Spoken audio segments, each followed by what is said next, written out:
hidup berkuasa, bukan dikuasai. Ke depan kita akan membahas hal itu. Karena penting bagi kita hari-hari ini di tengah banyak masalah, banyak tantangan, kita harus tahu panggilan kita. Kita dipanggil untuk jadi leader, kita dipanggil untuk jadi pemimpin, kita dipanggil untuk jadi kapten atas masalah, atas tantangan yang kita hadapi. Bukan kita ditawan oleh masalah, ditawan oleh tantangan.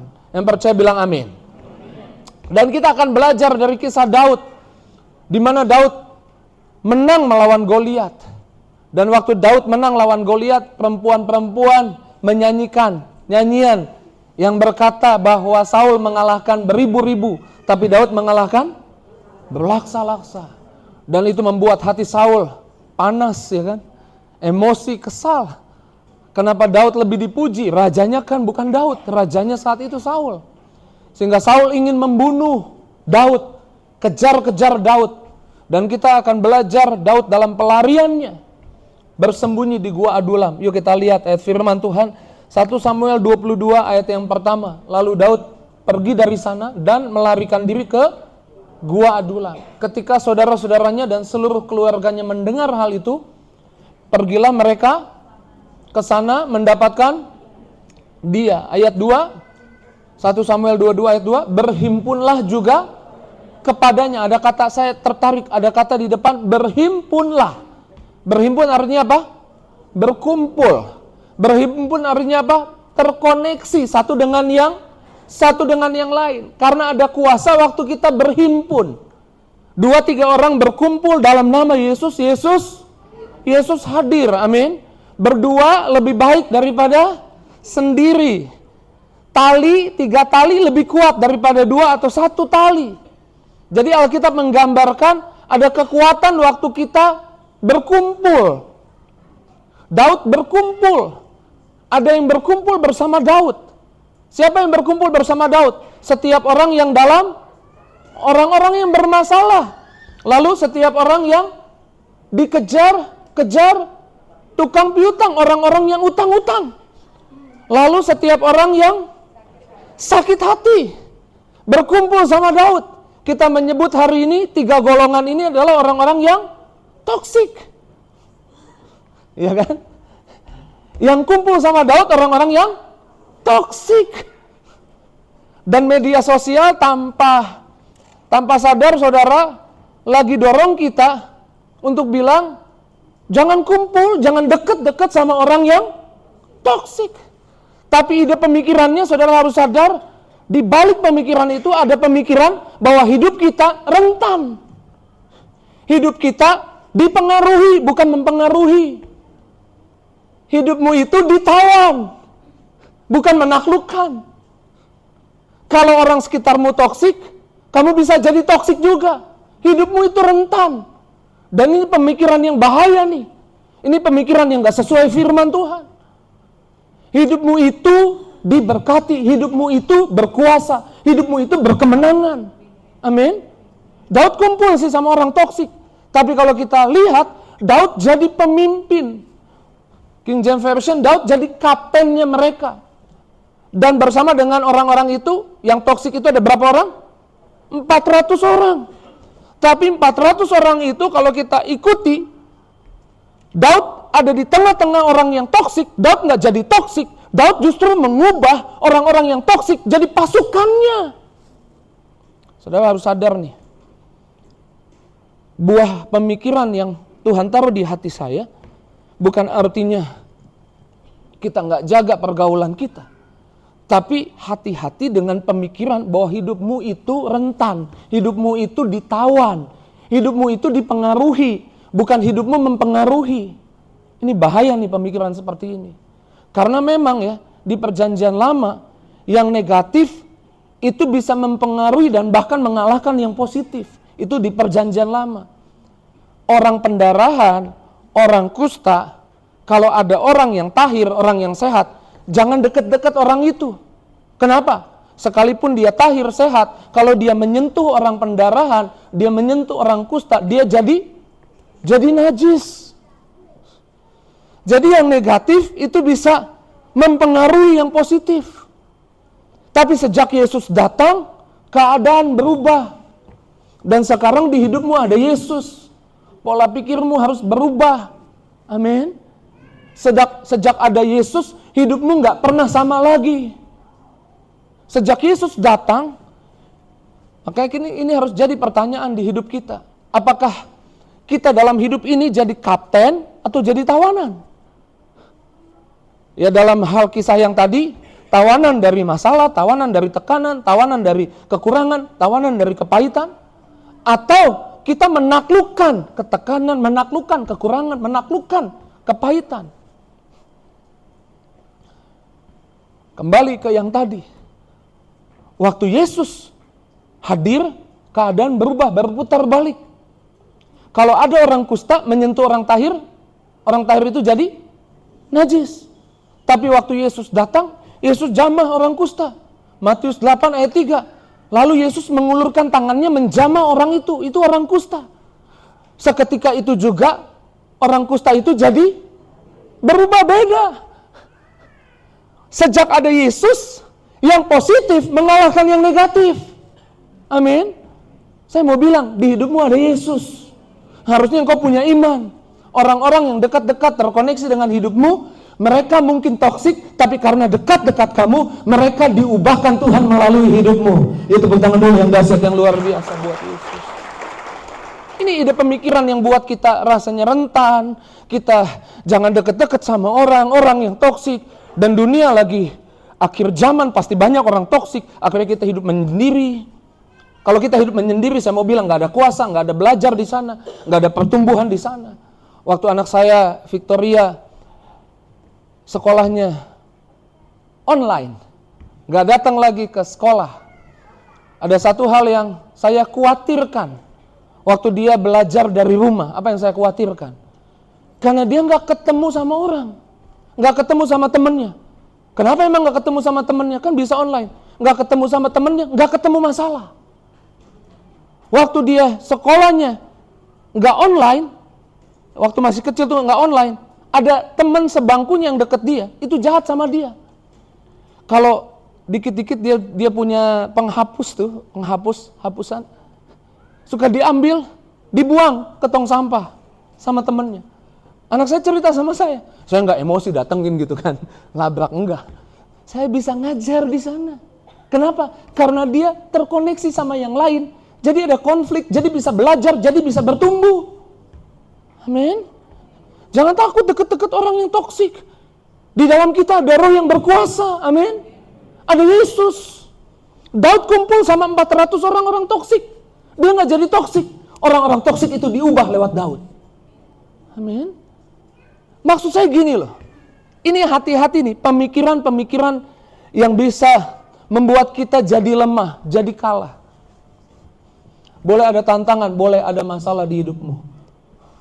Boleh ada masalah utang mungkin di hidupmu. Mungkin utangnya bukan tentang uang, utang masa lalu. Dulu sama anak, sibuk kerja, gak deket, saya punya utang sama anak saya. Sekarang saya jadi jauh sama anak saya. Jangan biarkan masa lalumu menawanmu. Percayalah Tuhan bisa pakai masa lalumu, diubah, mendatangkan kebaikan untuk hidupmu. Yang percaya bilang amin. Makanya saudara, lewat pemikiranmu, kau harus memiliki kesadaran kamu dipanggil bukan untuk ditawan, kamu dipanggil untuk jadi kapten dalam kehidupan ini. Amin. Apapun yang tidak kamu taklukkan, itu akan menaklukkanmu. Kalau kamu nggak menaklukkan cara berpikirmu yang akan menaklukkan kamu. Hati-hati. Di perjanjian lama, sibuk dengan tindakan perbuatan. Tapi di perjanjian baru, Tuhan mengajar, sibuklah dengan kesadaran. Berapa minggu, 2 minggu lalu ya kita bahas ya. Waktu sadar ada Yesus beda sama nggak sadar ada Yesus. Bukan masalah tindakan, masalah sadar atau tidak sadar. Hari ini tugas saya sebagai pendeta di depan menyadarkan saudara, saudara dipanggil bukan untuk diperbudak oleh masalah. Saudara dipanggil untuk menaklukkan masalah. Yang percaya bilang amin. Tuhan tidak menciptakan kita untuk jadi budak masalah, tapi untuk menguasai hidup melalui anugerah dan kebenaran. Bagaimana kita yang dalam Yesus menguasai kehidupan? Sama-sama bilang ada janji Tuhan. Amin. Sama-sama bilang saya ciptaan yang baru. Yuk kita lihat Roma 5 ayat 17. Saya ambil dari versi firman Allah yang hidup. Di sana dikatakan apa? Dosa manusia yang seorang, yaitu Adam, menyebabkan kematian menguasai semua orang. Kematian menguasai semua orang. Kita yang lahir dari keturunan Adam, kita selalu mengalami kekalahan. Ada kutuk di sana, ada penderitaan di sana, ada fobia di sana, ada ketakutan di sana. Ada rasa malu, rasa minder, karena waktu Adam dosa, Adam sembunyi. Dari situ dimulai rasa insecure, minder, dan semua perasaan negatif.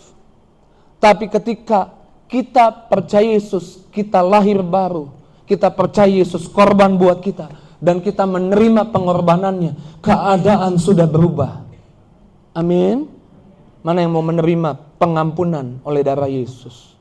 Amin. Saudara yang menerima karunia Allah, yakni pengampunan dan pembebasan, menguasai kehidupan karena Yesus. Saudara bukan dikuasai kehidupan, saudara menguasai kehidupan. Saya nggak tahu masalahmu apa, saya nggak tahu sakitmu apa, saya nggak tahu tantangan hidupmu apa. Tapi sebagai hamba Tuhan, saya mau ingatkan, kamu harus jadi kapten atas masalahmu. Bukan jadi tawanan masalah. Kamu harus memerintah, bukan diperintah. Saya suka bilang, kamu yang pegang remote-nya. Jangan biarkan masalah yang remote kamu. Amin. Hidup ini pilihan. Kita mau jadi kapten atau kita mau jadi tawanan. Tapi saya percaya setiap kita yang dalam Yesus, kita mau jadi kapten. Miliki kesadaran, kehidupan ini bukan sedang ngerjain kita. Saya suka bilang gitu ya. Tapi Roma 8 ayat 28 bilang, kehidupan ini lagi kerja untuk kita. Amin. Masalah bukan lagi ngerjain saudara. Masalah lagi kerja untuk saudara, kasih sesuatu buat saudara, dan ujungnya saudara lihat berkat mujizat, pertumbuhan rohani di hidupmu. Itu tepuk tangan dulu yang dahsyat, yang luar biasa. Bahkan kalau saudara nggak memilih hidupmu lagi sakit, nggak memilih jadi tawanan, sakit penyakit, engkau memilih percaya sekalipun sakitnya masih ada, rasa sakitnya masih ada, percaya nggak dikalahkan penyakit oleh bilur darah Yesus, engkau sembuh, kau akan lihat kemenangan, kesembuhan. Sedikit ya, keluar sedikit. Hari Selasa malam, Ko Alim ada nggak? Datang nggak Ko Alim? Oh nggak ada, sesi 4 biasanya dia. Ko Alim WA saya, handphone-nya dipakai rekam. Pak Mario, Pastor Mario, boleh izin minta tolong? Saya bilang, oh siap, ada apa? Boleh nggak doain? Bukan jemaat kita sih, tapi istri saya kena kanker, dokter udah angkat tangan. Kanker otak dia, dokter udah angkat tangan, dan rumah sakit suruh gereja datang untuk doain. Maksudnya doain sebelum pulang gitu. Gereja bukan di Tiberias. Dia bilang orang gerejanya nggak bisa datang, cuman via by phone.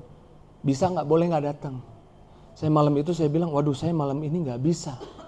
Saya coba mau hubungin tim saya, Ko Alim udah jawab duluan, nggak harus malam ini, besok juga nggak apa-apa. Oh besok nggak apa-apa, oke besok. Jadi hari Rabu ya, Rabu pagi saya mau ke situ, saya ada pelayanan di Cikarang.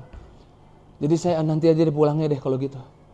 Pulang pelayanan Cikarang 4:30 sampai Bogor, keluar tol 4:30. Harus pelayanan di Jambu 2, pengennya pulang dulu ke rumah.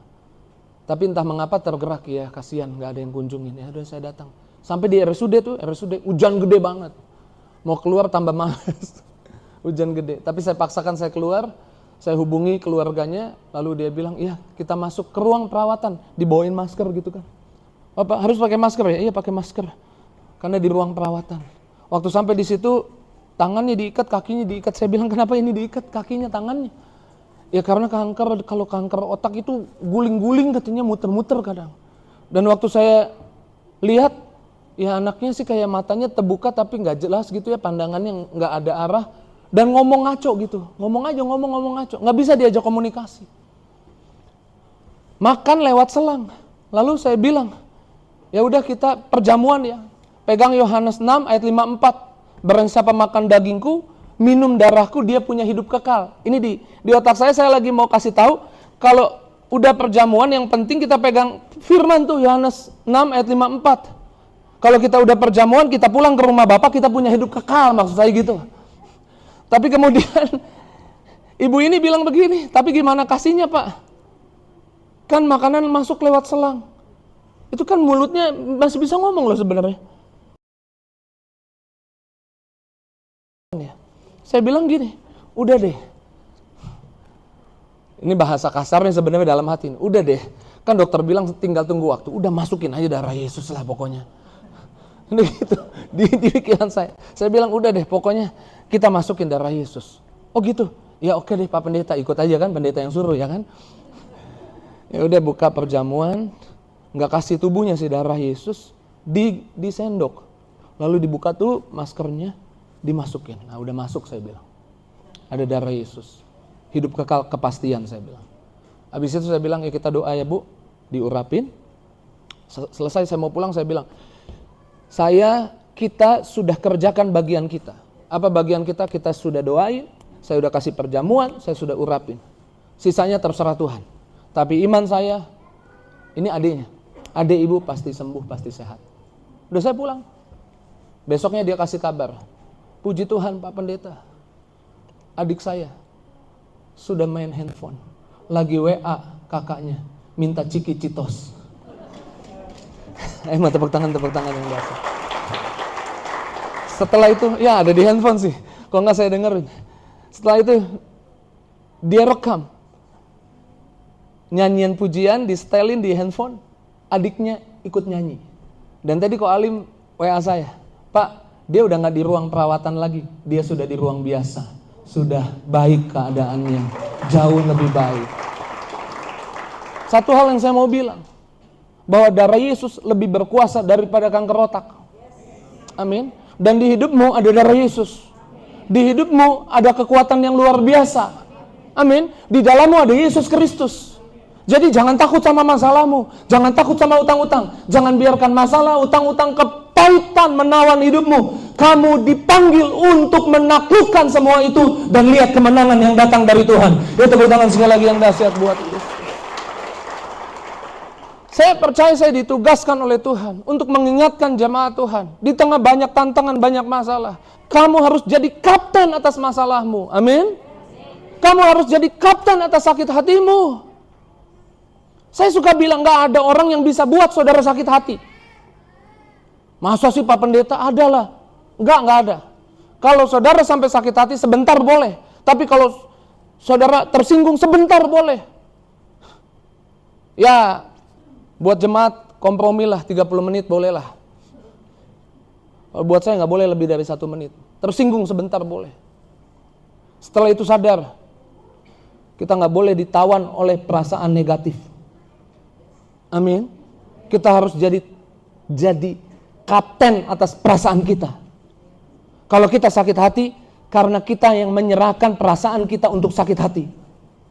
Tapi kalau kita memutuskan, aku gak perlu sakit hati, aku harus berjiwa besar, karena Tuhan pembelaku, Tuhan yang pasti bela aku, Tuhan yang ganti setiap kerugian, perbuatan baik Tuhan jauh lebih besar daripada perbuatan jahat orang. Saya percaya tidak ada orang yang bisa buat saudara sakit hati. Saudara jadi kapten atas perasaanmu. Amin. Dan Tuhan mau saudara jadi kapten atas perasaanmu. Alkitab bilang begini, my people destroy, umatku binasa, umatku jatuh dosa, umatku jadi kompromi, umatku jadi hancur, my people destroy for lack. Hosea 4 ayat 6 King James Version, for lack, karena kurang. Kurang apa? Kurang kuasa? No, Yesus bilang, segala kuasa di bumi di surga. Lukas 10 ayat 19, diberikan kepadaku, aku berikan kepadamu. Kuasa apa? Untuk injak ular dan kalajengking. Ular kalajengking itu binatang yang berbisa. Masalah-masalah tantangan di dunia ini seperti bisa. Yang bisa pelan-pelan menjalar ke tubuh kita, ke roh kita, ke sel-sel tubuh kita, buat kita jadi mati. Tapi Tuhan bilang, aku sudah kasih kuasa untuk kamu injak ularnya, injak kalajengkingnya. Sehingga tidak ada yang bisa membahayakan kamu. Tuhan mau bilang, sehingga semuanya baik-baik saja. Amin. Jadi kamu gak kekurangan kuasa. Jadi my people destroy for lack apa? Kurang apa? Kurang kasih. Kurang sayangnya Tuhan. Saudara bukan cuma cukup sayangnya Tuhan. Saudara berlimpah sayangnya Tuhan.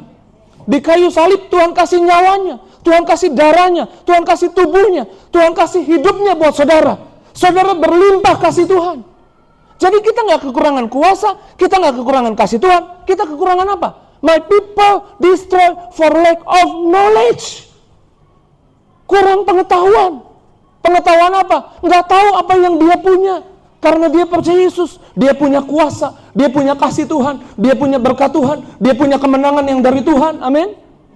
Dia punya jalan-jalan Tuhan, dia punya hikmat Tuhan. Itu yang buat kita kalah. Dia punya pemeliharaan dari Tuhan. Apa yang buat orang korupsi? Dia nggak tahu, dia nggak sadar, dia disayang Tuhan. Dan karena dia disayang Tuhan, dia pasti dipelihara. Yang buat orang ragu akan pemeliharaan Tuhan, dia nggak sadar akan kasih sayang Tuhan di hidupnya. My people destroy for lack of knowledge. Kemarin kita bahas ya, Filemon 1 ayat 6, masih ingat? Amplified Bible. Your faith become effective and powerful. Imanmu jadi efektif dan penuh kuasa. Kenapa? Because of your accurate knowledge. Karena kamu punya pemahaman yang akurat of every good things, untuk semua yang baik, which is in you, yang ada di dalammu, in Christ, karena kematian Yesus di kayu salib. Apa yang ada di dalammu karena kematian Yesus di atas kayu salib? Di dalammu ada kekuatan, di dalammu ada kuasa, di dalammu ada berkat, di dalammu ada kasih Tuhan. Ya, tepuk tangan sekali lagi yang dahsyat, yang luar biasa. Maka Tuhan mau saudara jadi kapten. Bilang kanan kirinya, kamu harus jadi kapten atas hidupmu. Kapten atas masalahmu, kapten atas perasaanmu, amin. Kapten atas semua situasi hidupmu, bukan jadi tawanan. Alkitab bilang begini, aku datang segera, kata Tuhan. Peganglah apa yang ada padamu. Karena kalimatnya pegang apa yang ada padamu, berarti kamu sudah punya. Jadi apa yang harus kamu lakukan? Kamu harus tahu apa yang kamu punya. Efesus 1 ayat 3 bilang apa? Terpujilah Allah Bapa kita yang dalam Kristus, yang mengaruniakan segala berkat rohani di sorga. Saudara sudah punya semua yang saudara butuh untuk berkemenangan. Supaya tidak seorang pun mengambil, jangan ada yang ambil mahkotamu. Jadi kamu sudah punya mahkota.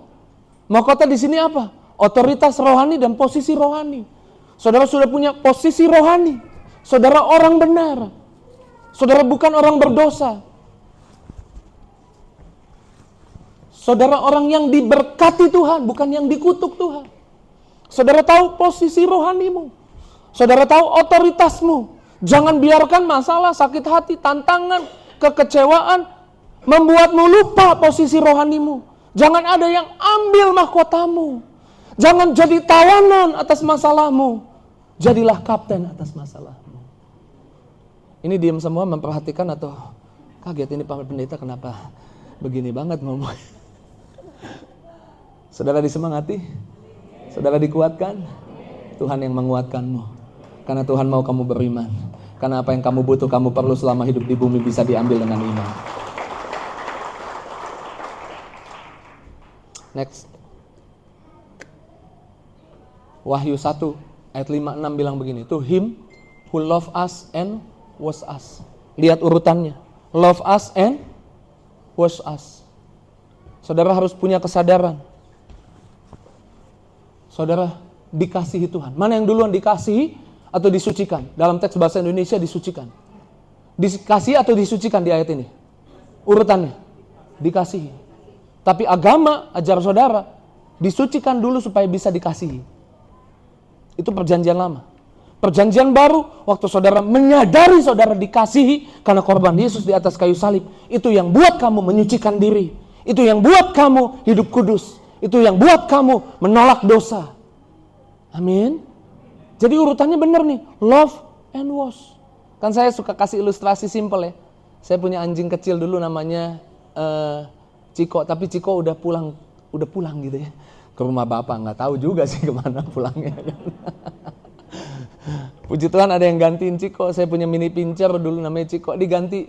Ada juga sekarang mini pincher, tapi sekarang cewek namanya Juwita ya kan. Bagus banget namanya Juwita. Yang punya nama Juwita minta maaf. Tapi Juwita kadang sebulan bau dia. Kita kadang, aduh si Juwita bau nih. Lalu kita bawa ke salon. Enak Juwita di salon ya kan. Apalagi salon di situ tuh dekat Miyunsin sebelah ya kan. Saya lihat, ada dipijit-pijit juga ya kan. Dikasih parfum gitu, aduh enak banget nih Juwita ke salon. Kita aja tuannya nggak ke salon ya kan. Juwita, saya bawa Juwita ke salon, bukan supaya saya sayang dia. Saudara harus tahu itu.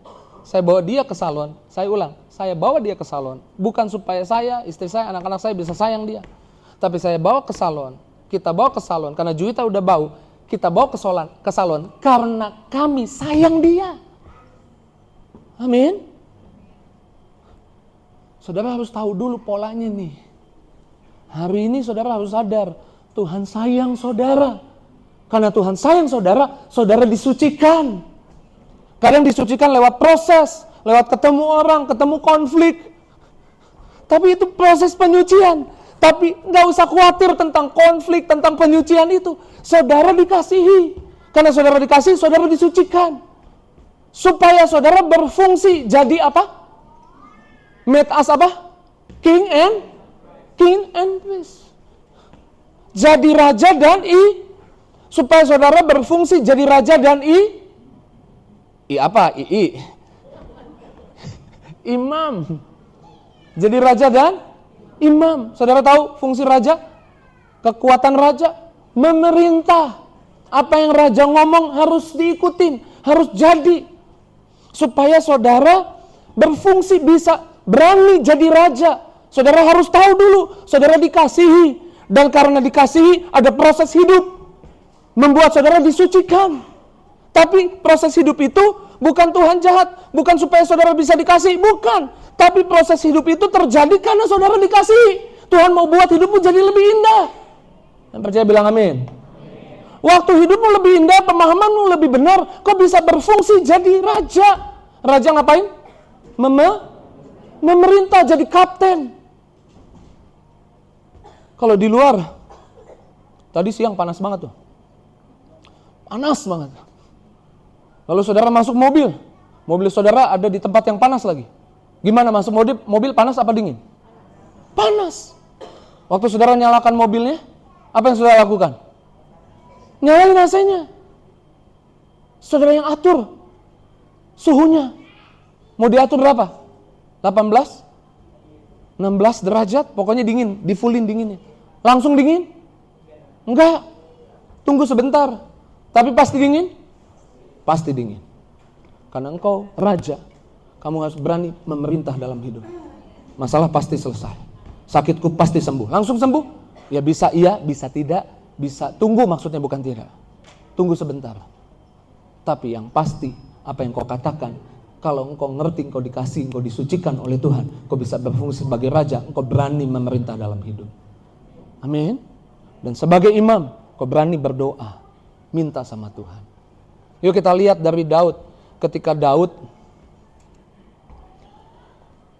Daud hadapin masalah. Karena kita belajar dari Daud, kita belajar Daud hadapin masalah. Mungkin masalah terbesar Daud terjadi di pasal-pasal terakhir 1 Samuel. Ada di 1 Samuel 30. Daud di Ziklag. Ngapain dia di Ziklag? Lari dari kejaran Saul. Ziklag ini wilayah Filistin atau Israel? Filistin. Kenapa dia lari ke negeri orang Filistin? Supaya Saul berhenti mengejar-ngejar dia. Waktu dia lari ke negeri orang Filistin, dia ketemu raja kota orang Filistin namanya Akis. Dan Akis kasih satu tanah, satu area namanya Ziklag. Ya udah, kamu tinggal aja sama pasukan yang tadi tuh 400 orang.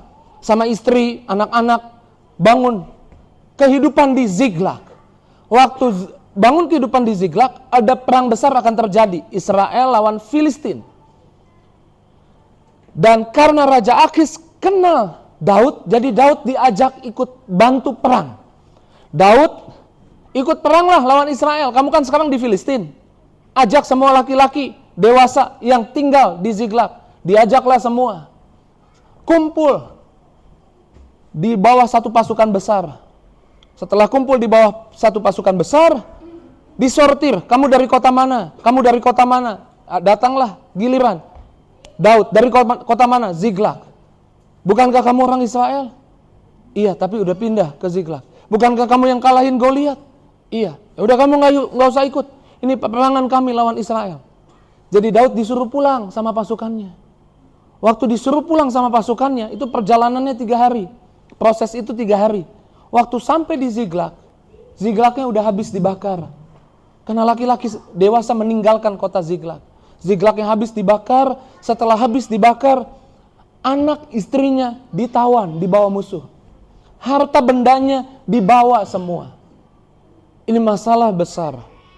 Bagaimana kita jadi kapten di tengah masalah besar? Kita belajar dari peristiwa ini. Amin.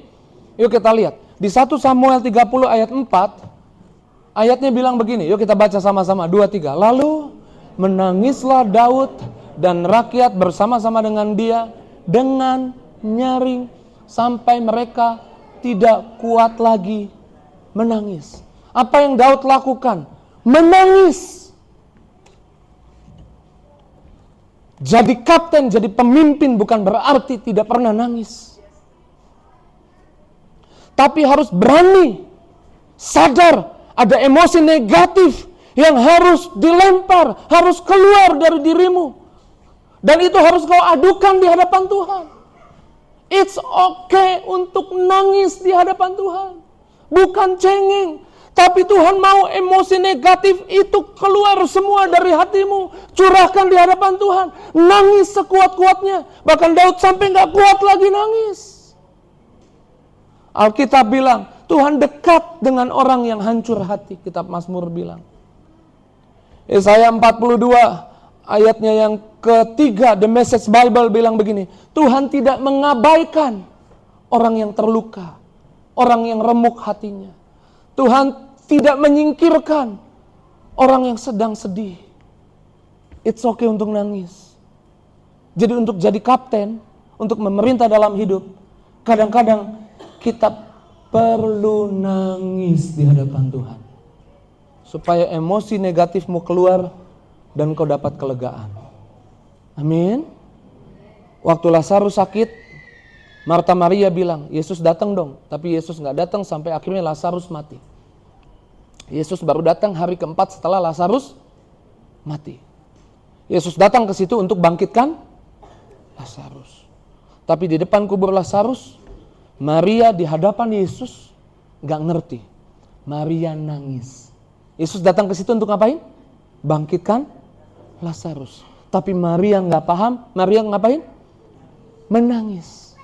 Waktu Maria nangis, Yesus gak bilang, kamu gimana sih gak punya iman, cengeng banget sih. Gak paham ya? Aku kesini untuk bangkitin Lazarus. No. Waktu Maria menangis, Yohanes 11 ayat 35 Alkitab bilang, maka menangislah Yesus. Sama-sama bilang, it's okay nangis. Bilang supaya lega. Kasih tahu kanan kirinya, gak apa-apa kalau mau nangis, nangis aja gitu. Gak usah malu-malu. Kau menangis-nangis, apa-apa, bukan cengeng kok. Tuhan gak mau perasaanmu menawanmu. Tuhan mau kamu menaklukkan emosi negatifmu. Kadang-kadang caranya adalah nangis. Oke, itu yang pertama. Sama-sama sekali lagi bilang, gak apa-apa kok nangis gitu. Bilang kanan kirinya jangan sok kuat gitu.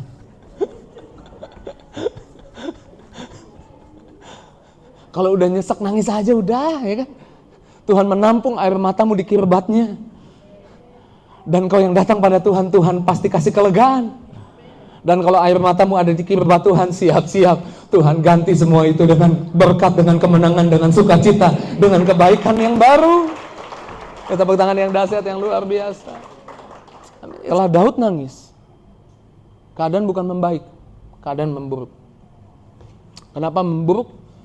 Karena 400 orang ini yang berubah jadi orang baik, jadi pasukan yang berani, sekarang berbalik menyerang Daud. Kenapa menyerang Daud? Karena mereka pedih hatinya, kehilangan istri dan anak-anaknya, serta harta bendanya. Dan satu-satunya orang yang harus disalahkan menurut mereka, yang ngajak pergi dari Ziklag, yaitu Daud. Ayat 5 bilang begini, Daud sangat terjepit.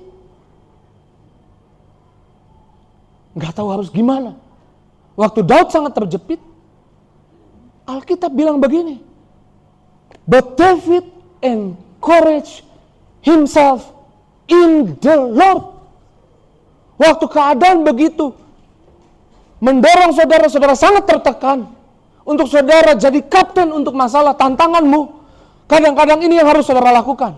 Kita belajar dari kisah ini. Saudara harus berani menyemangati diri sendiri. Jangan tunggu hari Minggu Pendeta Mario semangatin. Jangan tunggu Pendeta Mario angkat teleponnya. Semangatin saudara. Kadang-kadang saudara telepon pendeta, nada deringnya, telepon yang Anda tuju sengaja dimatikan.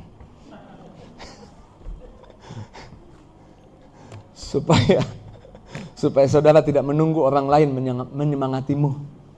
Belajar menyemangati dirimu. Teks New King James Version bilang strength, menguatkan dirinya. Daud kuatin dirinya. Daud sering ngomong sendiri. Bahasa aslinya memang ngomong sendiri. Jadi untuk jadi kapten, siapa yang mau jadi kapten? Boleh lambaikan tinggi tangannya. Jadi pemimpin atas masalah, atas tantangan.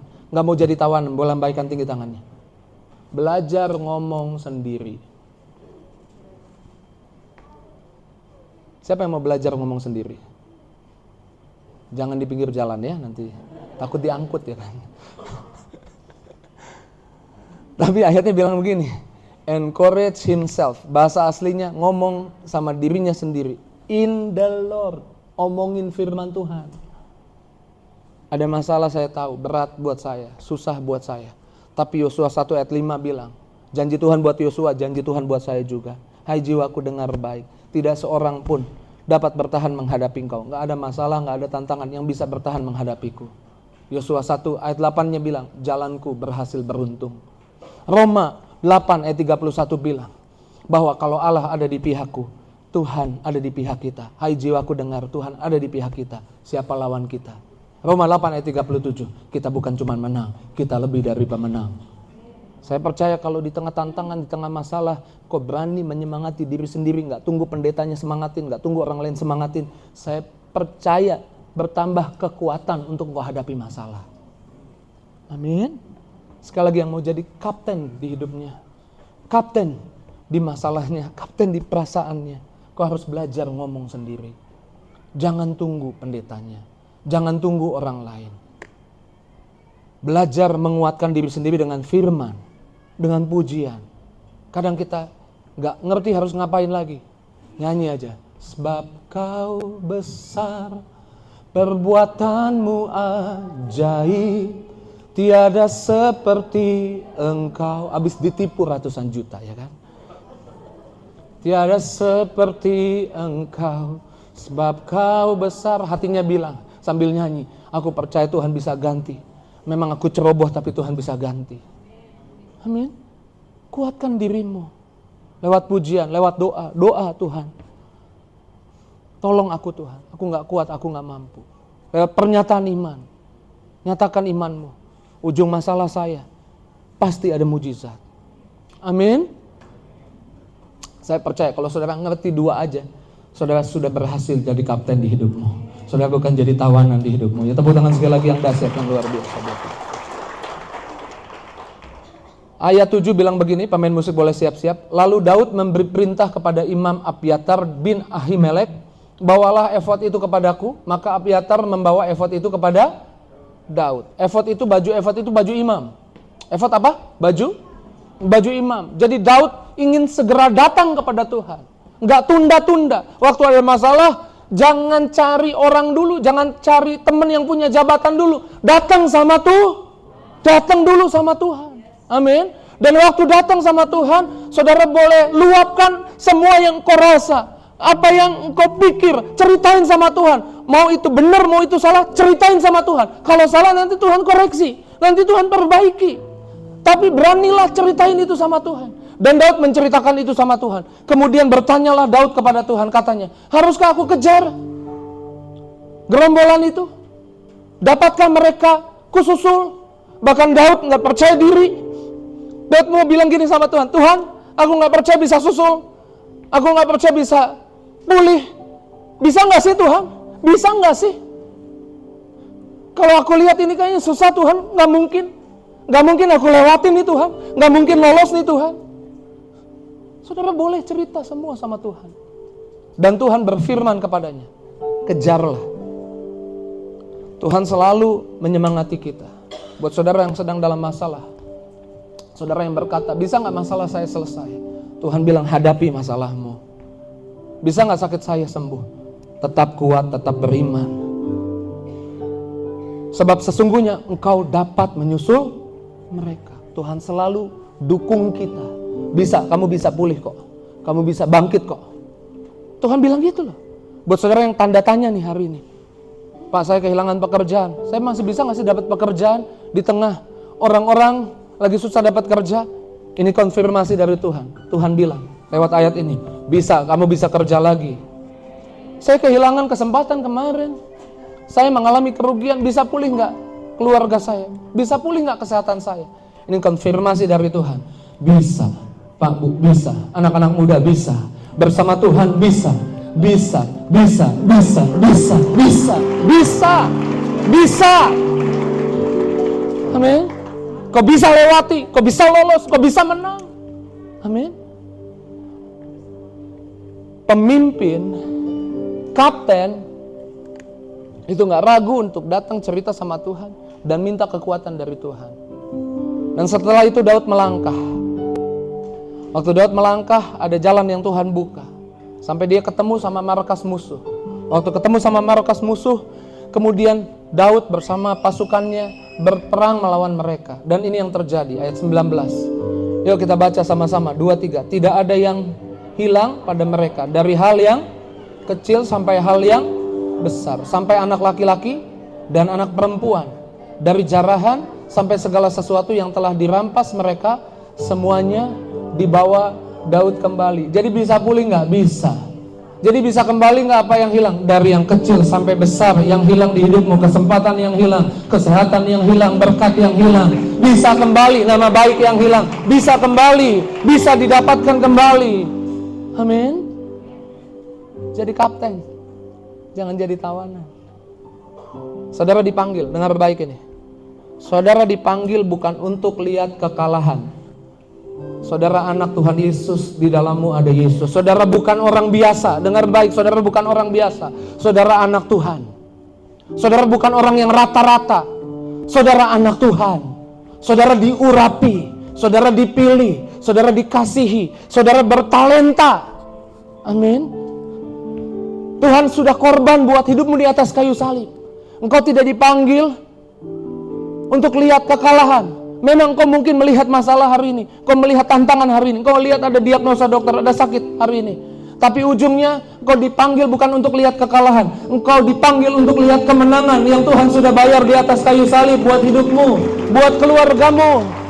Jadi bangkitkan imanmu, jangan mau jadi tawanan. Jadilah kapten. Sama-sama bilang, saya yang ada dalam Yesus.